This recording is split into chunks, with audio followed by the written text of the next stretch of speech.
to let you talk longer in the hall, or can you just sort of have a nice discussion here? Or? No, I wish I'd have talked longer in the hall a week ago. I feel embarrassed. It would seem to me that the consumers have come to the department with a problem, and I didn't realize it wasn't. I would think that it would be good public policy to limit the amount, the scope Of the kind of vehicle. Regulated lenders would then know to check both places. We don't respond to the problem that Representative Lindquist brings. I guess that we would come down on the side of titling everything that has a motor on it, but I don't think the Department of Motor Vehicles, that includes farm machinery. A motorized tractor can be titled or it cannot be. We have that problem today, but we know about it and we check both places. It is easier to check with the Department of Motor Vehicles to ascertain whether there's a legal owner or not, because their records are computerized and they got the copy of the title. When you're dealing without a title, you're dealing with a description of the vehicle, and you're probably dealing with a lot of other collateral, 1,000 head of this and so forth, and the Secretary of State's office cannot search with their computer system to find that out. Madam Chair, Senator Simmons, will you hear Representative Banzer? You don't have a suggestion other than titling everything that moves. Including 1,000 head of cattle. No, I didn't want to title those. But they're branded. Sorry. Well, Representative Banzer, I understand the necessity of the light trailer thing. I've had that explained to me, and I think that it makes sense to title those. I guess we prefer that they all be titled. But I suppose there are consumers who are going to say, look, I'm never going to take this out of Oregon. Why do I have to go to the expense? And we are talking about consumers' expenses. So I guess we would be content if you could limit the scope of the rulemaking authority of the department to the areas where there are consumer concerns. Then we would have those rules, and then we would know to check both places before we could extend credit. Senator Simmons and Representative Lindquist raises the other side of the story about what happens in private party transactions. I don't know how you handle it. Senator Simmons and then Representative Lindquist. If Representative Banzer is through. Thank you. Okay. part of the problem too is that is the different way of filing. Motor vehicle division files by a particular VIN number on a particular year model. UCC is filed by the name of the owner and by a very general description of the goods. They don't say 1983 Ford truck, they just say a truck, period. As a matter of fact, if you turn in a UCC filing that's on an automobile or a truck, they'll send it back and say you can't file it here. So it's more than just automobiles that or titled equipment that's involved, and any change would also have to go into, I think it's ORS 79 series, where it sets up what UCC can and cannot cover. So we would have to provide a bill that, if we made any change, would also make a corresponding change in the Uniform Commercial Code, because they say that they will accept filing on equipment other than that which is required to be titled, and that includes boats and airplanes as well as motor vehicles. Madam Chair, I would think that a lender on something that would be optionally titled would still perfect their security interest with the Secretary of State while doing the title transfer too. At least I would. Well, so the customer pays another $5 or $7 or whatever it is now at UCC. Yeah. Representative Lindquist, did you? Well, my thoughts were very similar to Senator Simmons in the sense that, you know, it'd be very easy to say that there'd be some kind of a statement that would be issued by the Secretary of State or the Department of Motor Vehicles, whichever came first, saying, be sure in this instance to check with. But because you're not talking apples and apples and oranges, that's not possible. And I guess maybe my question was, when you're checking for the title with the Secretary of State, I guess what process do you go through? You know, you can't use the serial number with the Secretary of State because that doesn't work, and vice versa. Identify yourself. Rod Kitchen, Western Security Bank. Primarily when we make a UCC search, it is by name only and all addresses. We are not looking for a specific item. We want to see who's been put on notice by this filing that who might have a prior lien on this item. The UCC puts the world on notice that there is a prior lien on that particular commodity, whatever it might be. But it is possible to look at the UCC-1 expensive, possible. If you have questions, you can physically visit the Secretary of State's office and look at that, or you can get a copy of it by mail, thus slowing down the normal transaction time of vehicles. But you can see eventually that there is a light trailer serial number, if there is a serial number. You can't do that at, you can on some. The normal UCC filing would say equipment, Yeah. or not even truck, just usually equipment, or sometimes trailer. And it's specifically non-specific, because then it refers back to your Yeah. security agreement, which in detail describes the property. But the UCC filing is a very, very broad. But if you, Madam Chair, Frank Bronner with the Oregon Bankers, if you had questioned, then you would call the legal owner reflected on the UCC and compare, and you could track it down. But it's slow and cumbersome. It's not like operating with a title. I think that Senate Bill 124 in making the rulemaking will bring out into the open what we're titling and what we are not. I like that part of the bill. And I guess the only positive recommendation that we can make is that somehow the scope be limited to those areas where consumers have obviously expressed their need. Okay. Are you saying you want us to write into the bill? Your suggestion is to say, in the list below, we're only going to talk about titling, what, snowmobiles, what? But we have been advised that light trailers, trail bikes, and three-wheelers, however you describe those, and I don't know how you describe them, that has been where the problem is. Benita's got a question. Senator Fry? Benita has a question back there. Benita? Madam Chair, I think I'd like Joanne Peterson to talk about the variety Oh, that okay. we get. I mentioned in the hallway the ones that I'm most familiar with. Okay. But I think the committee might like to hear about some of the other interesting ones that are out there.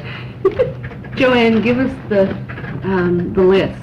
Okay, Madam Chair, for the record, Joanne Peterson, Motor Vehicles Division. When we first introduced or talked about this bill, it was primarily designed to resolve some of the problems we were having with, like, the light trailers and the motorcycles.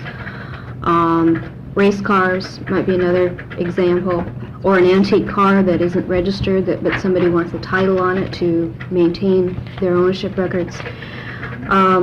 What has surfaced, however, through this discussion and other discussions on this is that what I think perhaps is a much bigger problem, if you look at the exemptions from titling and registration in Section 177, Which is Section 5 of the bill. correct, Starts on page 2, line 10. you're going to get into, well, the farm tractor or the non-farm tractor, for example, has nothing to do with what we're proposing to add to this bill. A non-farm tractor... You mean as far as what you're contemplating as far as rules are concerned? Madam Chair, as far as what we were originally contemplating as rules, we weren't looking at the farm tractor. But in Section 65 of the bill, of House Bill 2031, a non-farm tractor means a vehicle that would be a farm tractor if it was used primarily in agriculture operation, but which isn't. And by another section... Are you titling those? If a farm tractor is used, for example, in landscaping, by definition, it is a motor truck and subject to titling. And as you go through these different exemptions, various vehicles can become exempt from the code even though a title may exist. A fixed load vehicle used on a construction site is exempt from the code, but somebody might have got a title yesterday on it when they were operating it somewhere else. Do you in fact have a title for that kind of a vehicle now? Are you titling any of that kind of vehicle now? Yes, You are? Even all the time? correct. And as I say, we would not have a problem with what he's proposing as far as adding specific classes of vehicles that we would make these rules on it. But I think that the basic issues that they're raising go well into existing law and the tie of exemptions from titling to exemptions from registration. And anytime you do anything that exempts you from registration, you're all of a sudden exempt from titling. Okay, so, just a minute, Senator Fry. So what you're saying is there's more than you were even aware of. Senator Fry. Well, I'm doubtful that I've got the answer to this thing, but we're all struggling with it. Well, we're Now, going to what about the idea that we say that every motorized vehicle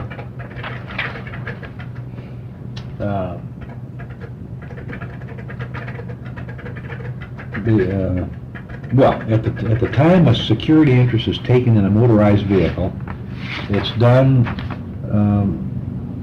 by the title showing that, which means that first we've got all these motor vehicles that have to be titled, but we've got the antique car or the off-road vehicle that never had a title, and so we're trying to figure out how to protect the creditor in the event the owner wants a loan. So I'm suggesting that at that point in time, if these vehicles that aren't titled and don't have to be titled, when the owner comes in for a loan, then the way it's handled is, at that point in time, then the owner is required to get a title.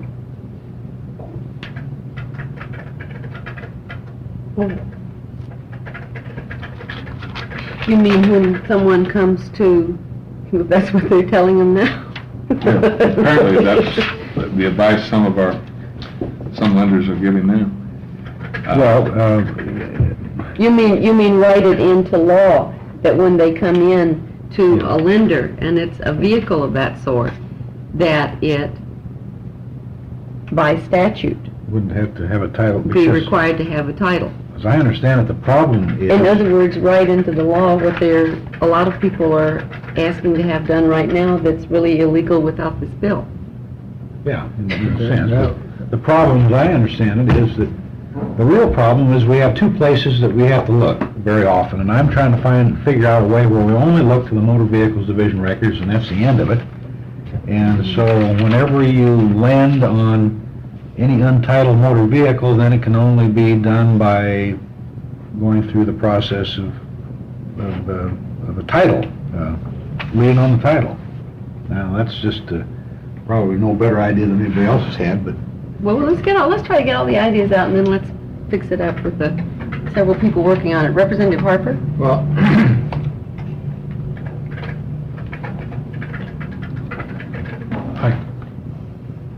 I guess I can't see that the suggestion here by making illegal what many are doing now really addresses the problem of the security holder getting billed.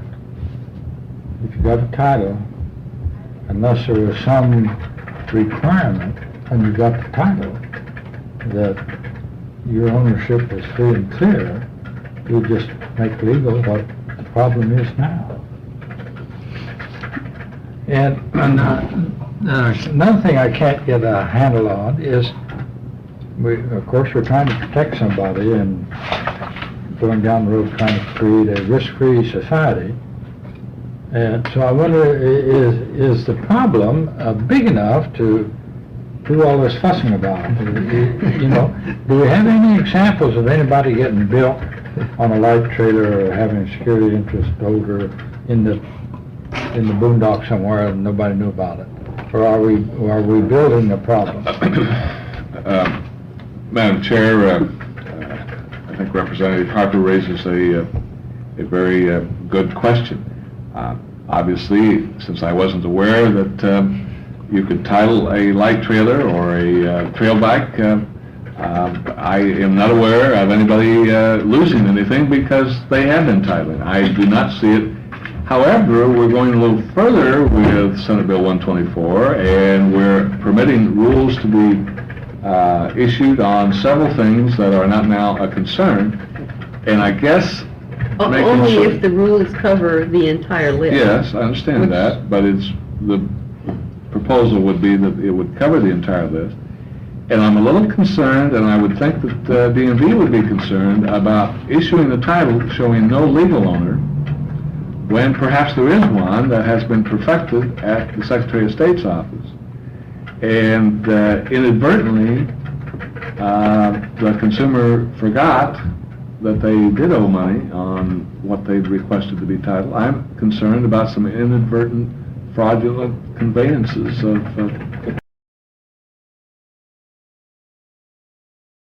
titles by All people. those fraudulent, illegal titles that are out there. What's the status of those? Madam Chair, Just add another question. Joanne? I'm not sure I understand your question. Well, you've issued titles to people that you're not supposed to issue titles to, right? Correct. Are they legal?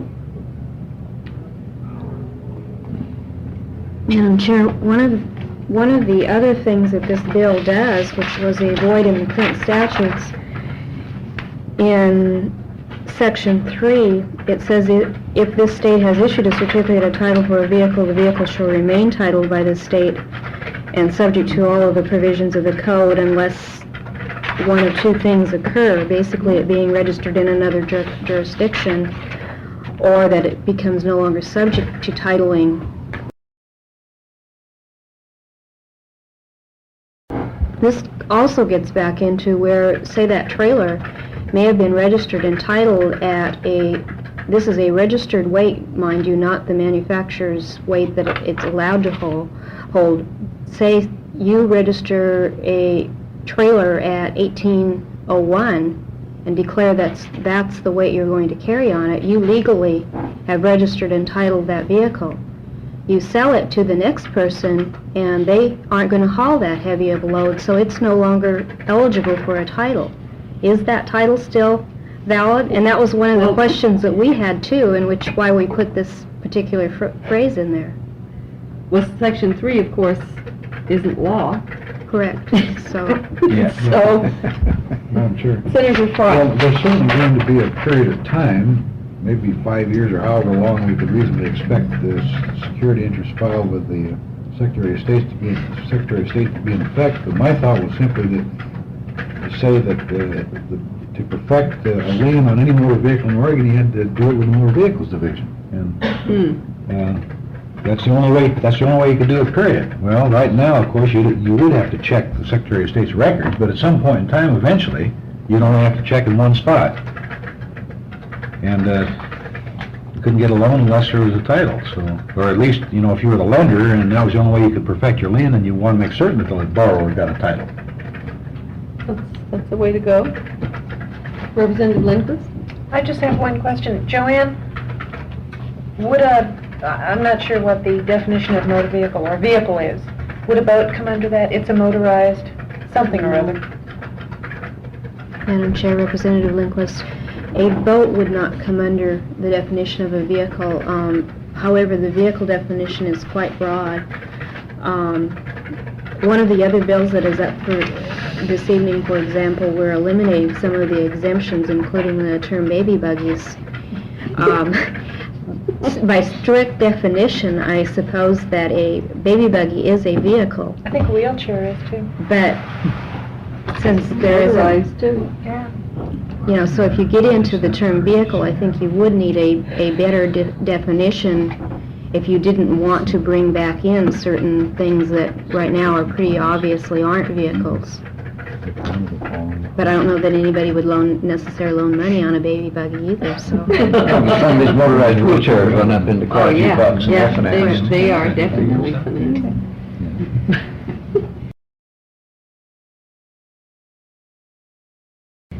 Frank? Yeah, that's true. Frank? Well, Madam Chair, I think that the part of Senate Bill 124 that talks about rulemaking certainly puts the public on notice as to what is potentially subject to title. We need to know that. And say if for any reason. And so that's far better than what we've had in the past, there's no question. I guess in our perfect world, we would agree with Senator Fry that everything that has a motor and has wheels probably needs a title, but that's probably going further than the department or some of Oregon's consumers want us to go. So are you now backing up to say that it's okay as it is, or that it needs tightening up in We your opinion? would hope that the department could give you the laundry list that needs to be subject to their rulemaking authority. And the rest of the list, of course, would never be tied. If that's possible, maybe Is that possible, Joanne, with things moving in and out? Madam Chair, we can certainly take a look at what we could do in that area. I suspect it would have to include most any vehicle that is specifically exempted because of things like weight or ownership or these things that do switch them back and forth. But that would be covered with Section 3? Or does Once titled, but not necessarily if it was exempt, and then not knowing when it became subject to titling. it... Let's do this. I will work with you people, and is there anybody else that wants to work on this on a Tuesday or a Thursday only? Would this be called a subcommittee then? I don't know. And we I probably, would be glad to work with it. thank you, I Senator don't have very Silver. much time, but if I'm not there, we should look at 79, 1030, sub 2, sub A, Oh, 79, do you want to give me 10:30. that citation again? 79, 1030, 1030, sub 2, sub 2, A, A. which says that a certificate of title issued under a statute of this state. So whether a rule qualifies as a statute, there might have to be a change there. Okay. All right, well, why don't we do that? I think we do need to do something. Don't know yet what it's going to be, but we'll look at all the ideas that have been brought out, and Claudia will figure out a time when we can do it. And what about your Tuesday and Thursday mornings? Do you have committee? I don't normally, but I've got, that's when I do all my appointments. That's- So I'd have to wait a week or so. That's what I'm saying. Yeah. Same thing here, because that's the only time I don't have a committee. Could we have an aside just for a moment, Madam Chair, maybe Senator off the Simmons? record, and wonder if the plate of sandwiches over here is your 25th anniversary dinner? No. We need a sandwich. We want a sandwich quick. I want something better than that. That's really wrong. A guest in the committee at this point in time.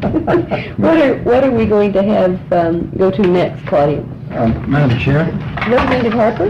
Before we leave 124, this comes under the nitpicky part of it. But there's a phrase on 924, page 1 of that bill that puzzles me, and thought if somebody was going to analyze the bill, they might look at that, and then, Line 24? right, the last for any other 5 reason? words of that line.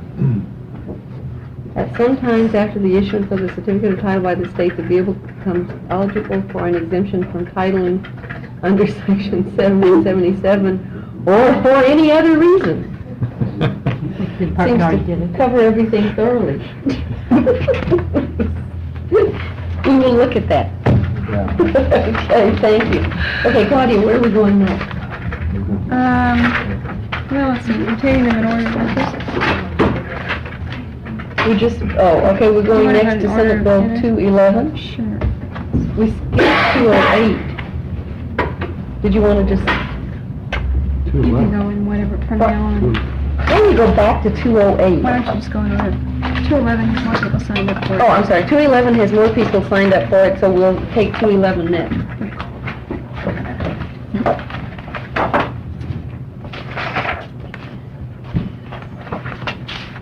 Claudia, why don't you explain to Explain 11. to and I think I understand this right.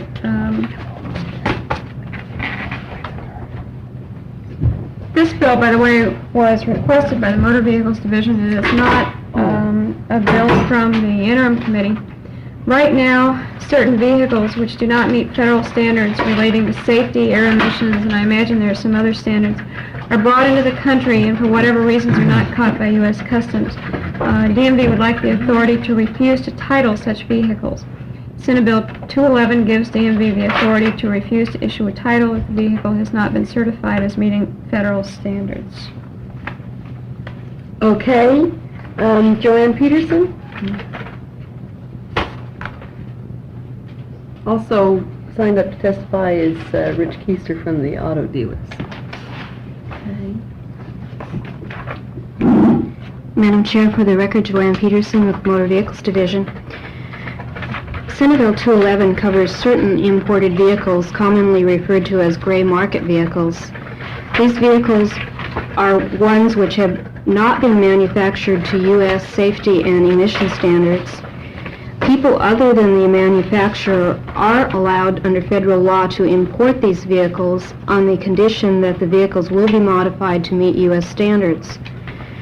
There are a number of issues surrounding gray market vehicles, including such things as the fact that these vehicles are not always brought up to U.S. standards, and questions arise as to whether they can be brought up to standards. Most can't. There are illegal imports, there are stolen vehicles, there are problems for the consumer in such things as lack of factory warranty, inability to trace vehicles in the U.S. for factory recalls, and other similar problems. Senate Bill 211 allows the division to refuse to title or register these vehicles if we have reason to believe the vehicle has not been brought up to U.S. standards. In these cases, the applicants would be required to provide proof of compliance as determined by the division. There are various federal and Oregon laws which require vehicles to meet certain safety standards prior to operation of a vehicle over the highway. However, there are no current requirements that these standards be met prior to registration or titling. Only certain vehicles registered in the Portland area are required to meet emission standards prior to registration. The bill would also subject all of these vehicles to a vehicle identification number inspection. There are problems with the VIN numbers that are on these vehicles, and as indicated, that stolen vehicles are a problem in this area. Many of these vehicles are currently subject to the VIN inspection because they are previously registered in the other country. This bill would mandate that all of them be inspected. We estimate we will do an additional 655 vehicle identification number inspections if this bill were to pass in the 85-87 biennium. The bill as drafted will have a minimal impact on the division. We are attaching a copy of a letter the division received from the Oregon Department of Environmental Quality and several other publications which deal with this problem and the need to try to close the door on these vehicles through title and registration process. Well, I think that this bill has to either be one of the best bills in the session or one of the strangest, because Representative Traherne came up to me today and said that he is very interested in having this bill and he wants to do everything that he can to help it. And if Representative Traherne and the Department of Environmental Quality both want the same bill, it's got to be good. And I would say that to Representative Traherne if he were here. Maybe we ought to take a closer look at it. Maybe we better look at it real hard. Oh. Are there any questions for Joanne? Madam Chair, Representative Benson. Joanne, explain to me the paragraph here, you said the bill would subject all these vehicles to vehicle identification number inspection. Now, this is different from, as I understand it, cars are imported and we buy them through a U.S. dealer. As an individual, I can also buy a car from a foreign country that may or may not meet certain U.S. standards. Correct. Now, if I do that, choose the latter, then currently what do I have to do to register the car? Basically, you just have to provide the ownership documents. If that car was registered in Europe, you would be subject to the vehicle identification number inspection. If it was not previously registered, you would not be. One of the reasons that we are requesting the inspection process is because these vehicles do not have the normal 17-character VIN number on them that U.S. cars have, and that stolen vehicles are a problem, which was the purpose of the VIN inspection to begin with, was to help resolve problems with stolen vehicles. And so many of these gray market vehicles are falling into that classification, so we feel the inspection is important. I'm not sure I understand. If they've been registered in another country, then you want to inspect them to look at their registration number? Madam Chair, Representative Banzer, under current Oregon law, any vehicle that has previously been registered or titled in another jurisdiction is subject to a vehicle inspection for the identification number. This identification number check, then after being verified, is run against the National Crime Information Center to determine whether that vehicle in fact has been stolen.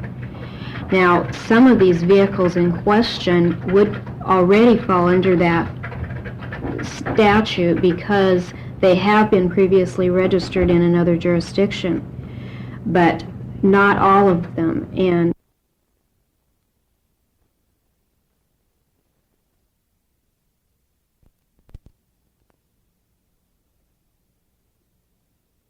ID cards.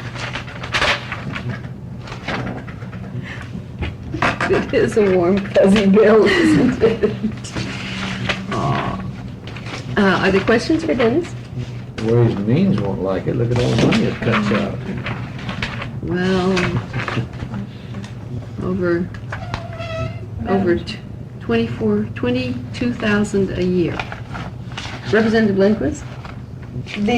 The scenario that was outlined actually was a constituent of mine. Oh, And I'd have to say that what they haven't included in here is the cost of having the head of the Gladstone Field Office Motor Vehicle Division going down and spending several hours trying to explain this in the ladies' kitchen.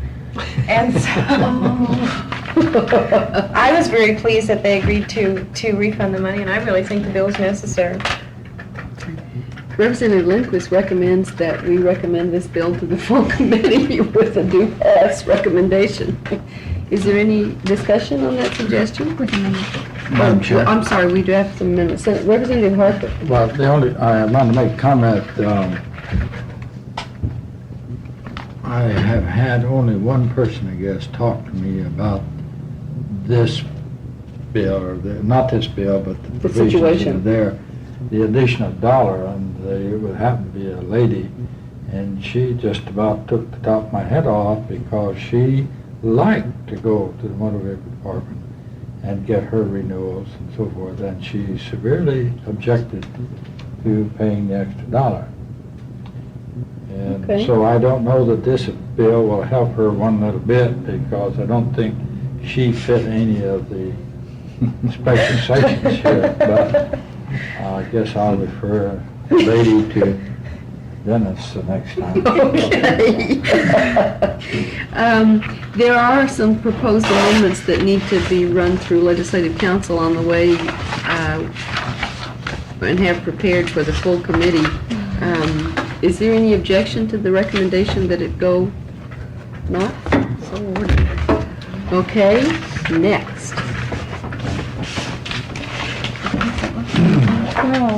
112? 112 is next on the list. Whoops. 112 is Dave Brenneman. You can explain it. And Claudia says he can explain. One would hope so.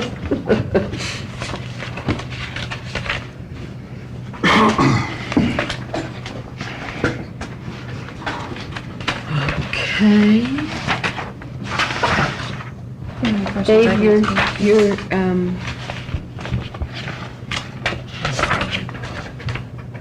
Somehow I have this vague recollection of this bill. Stand to reason. Having seen it somewhere before.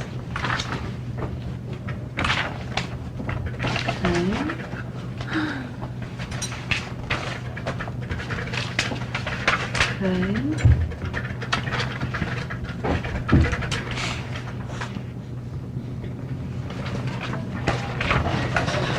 Oh my goodness. It's not as bad as it looks. It's not as bad as it looks. I'm talking about the amendments. Okay, go ahead, Dave. Madam Chair, members of the committee, for the record, Dave Brenneman with Motor Vehicles Division. Senate Bill 112 does 4 things.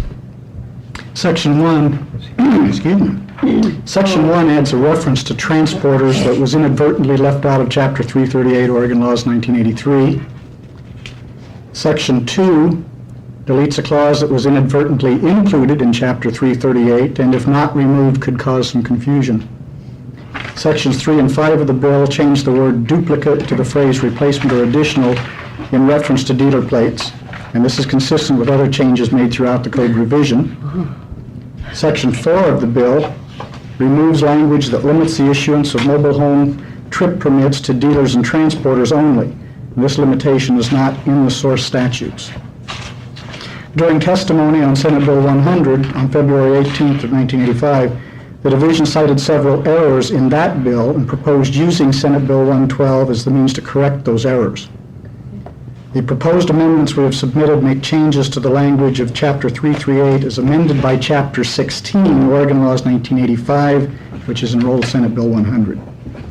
The amendments would, 1, remove an incorrect reference to supplemental dealer certificates, 2, change the word removing to moving, as done elsewhere in the code revision, and 3, require towing companies to maintain their vehicles to meet minimum safety standards and allow the division to accept certification by the company as evidence of compliance with the requirements, again to be consistent with similar provisions in the same section of the law.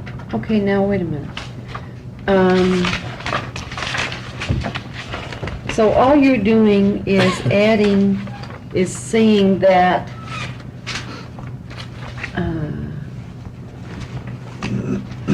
you want to make some further changes in Section 5? Madam Chair, Section 5, as it stands, is the current language in the bill. Right. What we have done, Section 5 is the language that's in Chapter 338, Oregon Laws 1983. Section 5A, which is the proposed amendment, amends the same section as found in Chapter 16, Oregon Laws 1985, which is Senate Bill 100. Wait. Madam Chair. Wait a minute. I have in front of me your amendments. Correct. And they amend Section 795, right? I think I can explain. Would you please come to explain what the difference is? Well, in fact, when the bill is amended, there won't be a 5A because Section 795 is amended by SB 100, now Chapter 16, and will get a replacement section. The errors in SB 100 are in that version of Section 795, if you follow me. Right. So this amends that. This amends Section 795 as amended by SB 100. Sure. And makes those corrections. But there's nothing in the Section 795 that's in this bill that you can even, mistakes weren't there in this, if you follow me. The error is having been made in SB 100. I thought I was clear and now I'm not. Try again. Okay, I'm looking at 112, okay? SB 112 shows Section 795 as it is in Oregon Laws, Chapter 338. Okay. Which was amended by? That was amended by SB 100. Okay. The amendment This, by SB 100 had some errors that were identified before SB 100 was passed. This amendment corrects that error. I should say those errors, because there are a couple of them. okay, so we do need an amendment to this that changes on page 7, line 4, the word supplemental. Correct. To which one? And inserts the word separate? Is that what you're saying to me?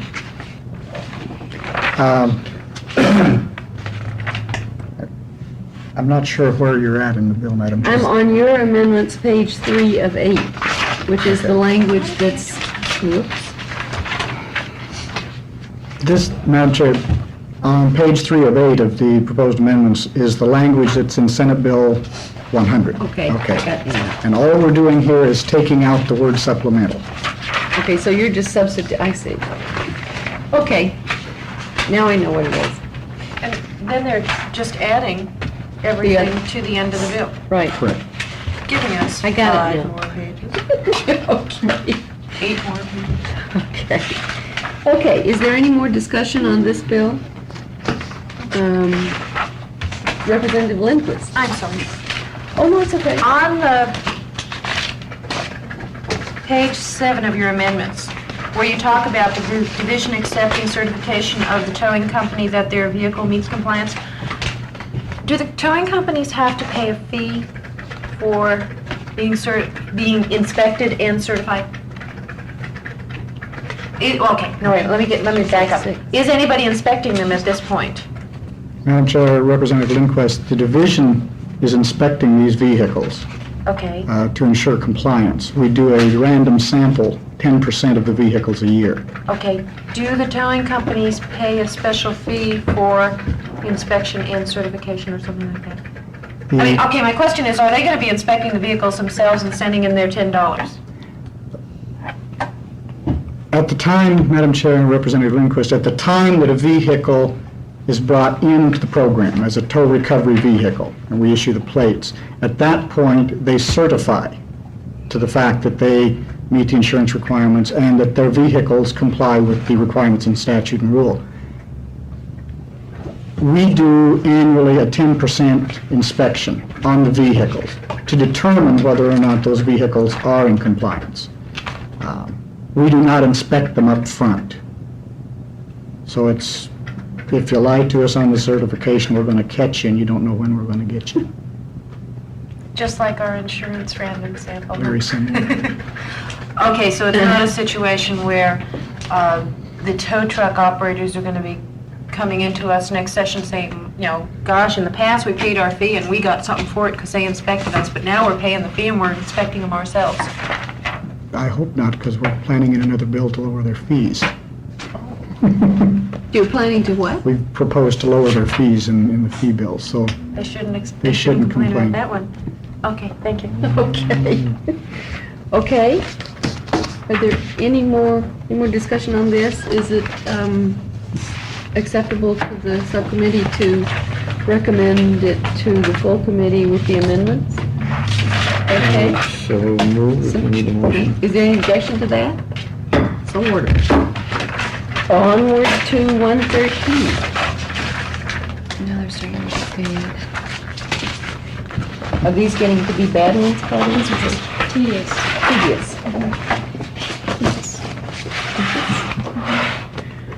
Okay, 113. We have Joanne for this one and the last one. No, the rest tedious. Oh, God. I'm sorry, Joanne. It's not that I don't like to see Joanne, it's 10 of 7, and I've seen enough bills to last me for a long time. All right, be nice, go ahead. Madam Chair, for the record, Joanne Peterson of the Motor Vehicles Division. Senate Bill 113 makes a number of changes to the title and registration laws. Sections 177 and 206 of the Motor Vehicle Code, or Chapter 338, provide exemptions from title and registration. Changes to Section 1 and 5 of Senate Bill 113 would eliminate these exemptions for certain vehicles. These were issues that were raised during the interim committee and surfaced as questions in some cases as to why they were being exempt. The first one is the vehicles that are included in this exemption in sections 1 through 5 are police ambulances. The term police ambulance is not defined. An ambulance which is owned by a police agency generally would be subject to registration and titling under the same manner as any other government vehicle. Now, during the interim, we were unaware of any vehicles operating under this exemption. We've since been advised by the Board of Police Standards and Training that there are potentially 6 such vehicles, all of which are owned by cities, and would therefore be eligible for exempt registration under the statutes. The second exemption that is proposed for elimination, it covers fire engines and fire wagons. The rationale for this exemption is unclear. Again, other government vehicles and other emergency vehicles are subject to registration and titling. The terms fire engine and fire wagon may not cover all types of fighting equipment nowadays, and we're not really certain at this point what it does cover. Firefighting apparatus may be too broad of a term for an exemption, and fire engine and fire wagon may not quite define the current day and age equipment that is out there and being used. The statutes also do not address whether this exemption applies to vehicles owned and or maintained for the public interest, or whether this would only apply to publicly owned or could apply to privately owned vehicles. There will be some costs to owners of these units by the elimination of this exemption. Vehicle owners will pay a $7 title fee, the one-time plate manufacturing fee, which is $1 per plate, plus the registration fees. Vehicles which are government-owned and operated as provided in 481-125 will be eligible for exempt registration plates. In this case, the registration fee would be $1, again, a one-time fee. The total fee for title and registration on a government-owned and operated vehicle, which requires 2 plates, would be $10. No further fees would be required unless changes occur, such as a title transfer. There may be some increase in revenue, but that will depend on such things as how many vehicles are currently operating under the exemption for the fire engines and fire wagons, the type of vehicle, and whether the vehicles are government-owned and operated. According to information received from the State Fire Marshal's Office, in 1983 there were 1,766 vehicles which are being used by fire departments in Oregon and which would no longer be eligible for exemption if this exemption were eliminated. We do not know the total number of vehicles that may be operating under this exemption. But are they really operating as if they're exempt, or are they operating with the E-plate? Madam Chair? I believe that most of the fire engines that are operated by fire departments are just exempt. They don't have a plate on them at all. The State Forestry Division, however, does have their fire equipment registered. Again, back into that other problem of exemption versus... Okay, So, go ahead. there may- Also, we did contact, during the interim, we contacted the local government units to let them know about this. Okay, go ahead, Joanne. Okay. The third exemption that would be eliminated under this bill is the baby buggies. And as we've discussed before, while technically they would be subject as a vehicle, we can't imagine how anybody would think that they would require a title or a registration, and therefore the specific exemption is being proposed to be eliminated from statute. Because they really have never been included. Correct. Where did this language come from? I don't remember. This is it. Madam Chair, it's been in statute for a number of years, and the vehicle code goes back to, or vehicle statutes, 1960. early, 1920s. I suspect that this is language that may have carried forward from when automobiles were just sort of a new thing coming into being. Fire wagons were Yeah, drawn by horses sometimes. So, Okay, I'm sorry, you're not through yet. now, Section 2 of the bill on page 3 covers procedures that must be followed when vehicles are wrecked or dismantled. The changes being made in this section clarify that these provisions apply to vehicles, only to vehicles required to be registered or titled under the vehicle code. They also eliminate inconsistencies in the use of the terms vehicle and motor vehicle, applying the provisions of this section to all vehicles. This is consistent with current practices. Section 3 of the bill also covers wrecked and dismantled vehicles. Current law allows a division to issue a certificate of compliance with these provisions of law if the division is satisfied that the vehicle is wrecked. Once a certificate of compliance is issued, the vehicle, according to this section, ceases to be a vehicle for the purposes of the vehicle code. Changes to this section delete language about the vehicle ceasing to be a vehicle.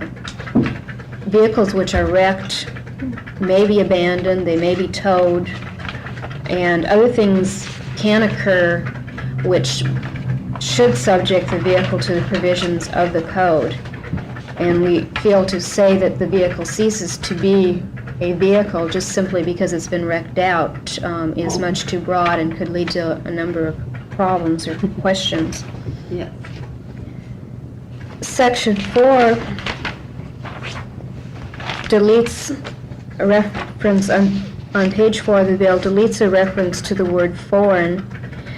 This same change is made in sections 8, 15, and 16. The term foreign is usually applied to mean other countries, and these sections of law actually deal with other states or other jurisdictions. And so throughout the code, the word foreign is being changed to either out of state in this particular case, but in most cases to another jurisdiction. Section 5 changes a weight designation from 6,000 to 8,000. Again, this same change is being made in sections 6 and 7. A number of years ago, the dividing line between what are commonly referred to as light vehicles and heavy vehicles was increased from 6,000 to 8,000 pounds, and at the time, these sections of law were apparently overlooked. These changes will make them consistent with various other provisions of law that relate to these vehicles. Sections 6 and 17 delete the registration class called non-government disaster units. The division has no vehicles registered under this class. Sections 241 and 242 of the code describe these vehicles and their uses, and therefore these sections are repealed under section 17. That's the description of current vehicle. Non-government disaster units is, yes, it's right, quite good, isn't it? Okay. Okay. Section That's going to be fun to carry, isn't it? Okay. Section 9 of the bill covers special interest plates. Under current law, people can apply to the division for approval of previously issued registration plates for use on a special interest vehicle. Once the division approves that issuance, they are authorized to use that plate for operation over the highways. However, the use of the vehicle is restricted to club activities, parades, and other various uses. A special interest vehicle must be either 25 years old or older, or be sanctioned by an established organization as a vehicle of special interest. The vehicle must be maintained as a collector's item, and as indicated, the use is restricted. The division does not approve plates for use on special interest vehicles if the plates are still in use or are from a series that is still in use. or that would be conflicting with the plate, so law enforcement would not be able to determine whether the vehicle in fact was restricted to special interest purposes or could be operated over the highways as a normal vehicle would be. The changes in Section 9 of this bill require the vehicle to be distinctive, or the vehicle plate to be distinctive to a vehicle class, and clearly prohibit approval of plates which conflict with the current series. Section 10 of the bill deals with temporary permits. Current law requires the division to issue a permit to an applicant for title while we determine all facts relative to the applicant's right to receive a title, and requires the permit to be in the form of a plate. It is not always necessary to issue a temporary permit. Where one is necessary, the division has historically issued either plates or a windshield permit. Changes in this section would allow rather than require the issuance of the temporary permit, and allow the division to determine the format. This section was also amended by Senate Bill 100, and the language as it appears in Senate Bill 113 is correct. Sections 11, 12, and also 13 deal with the process where the division suspends, revokes, or cancels registrations. Under the changes, the division would be required to afford persons the right to a hearing before taking cancellation actions. This is required under the Administrative Procedures Act, but apparently wasn't a requirement specifically in the Motor Vehicle Code, which is being inserted here in this change. The changes would also allow us to conduct hearings in a county other than the one in which the person resides, if the person and the division mutually agree. Unnecessary language about continuing, modifying, or extending suspension and revocations is also being deleted. And in Section 13, language about the division revoking registration of any vehicle as a moped, if it determines that it has been altered, is being deleted. This language was inserted back when mopeds still had to have pedals. And basically there is a, I believe, a penalty for altering a moped, but we don't feel that revocation is inappropriate or necessary. Hence. And one last change in Section 14, the words willingly were being deleted on line 29. We're not really sure how one fails to willingly return something to the division. We did I mean, they could send it even if they didn't want to, and they'd be violating. Correct. It's like, I'm sending this to you even though I don't want to. You could Are say we that's a no. doing this, Madam Chair, over again, or am I still going back to the interim? I think maybe it's back to the interim. Because I remember that willingly, and didn't seem that long ago. Okay. Any more questions for Joanne on Senate Bill 113? I have one. Representative Harper. Section 9 on page 10 of the bill, lines 24 and 25, was that new language that indicated, and if so, why was it necessary to put that in?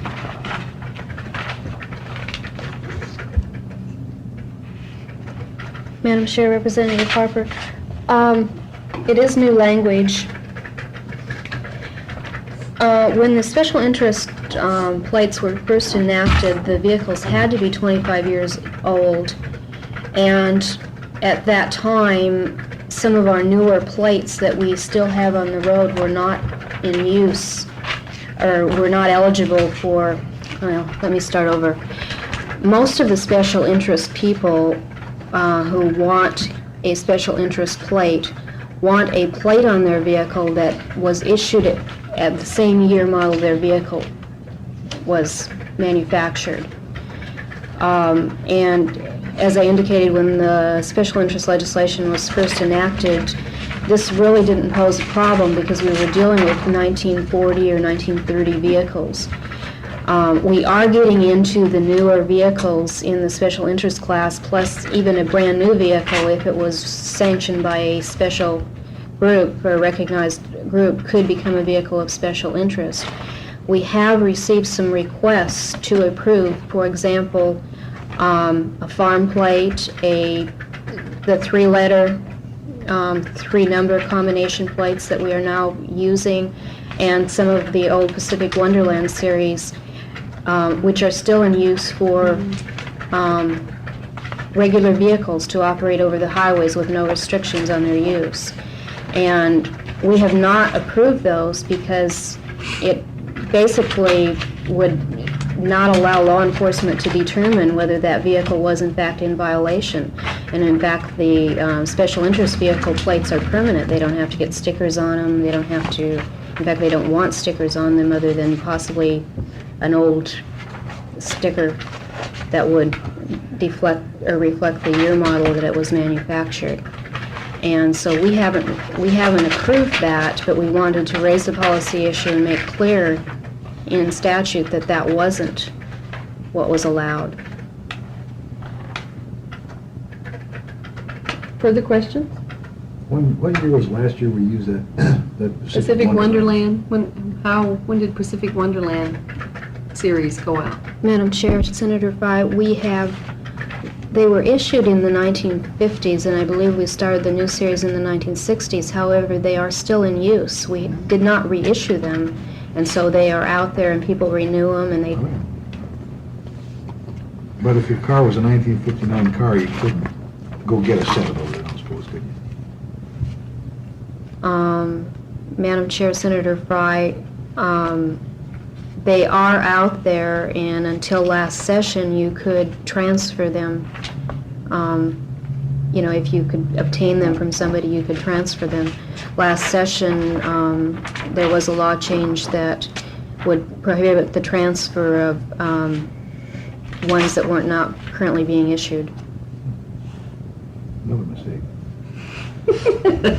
Any further questions? Does the committee have any objection to recommending this one forward to the full committee with a due pass recommendation? If not, done. Last bill, 214, Joanne. I had a letter from the Oregon State Bar supporting Senate Bill 214. So I asked to have copies distributed to all of you. Do they have them? You don't? No. Oh, okay. There are amendments. Do you have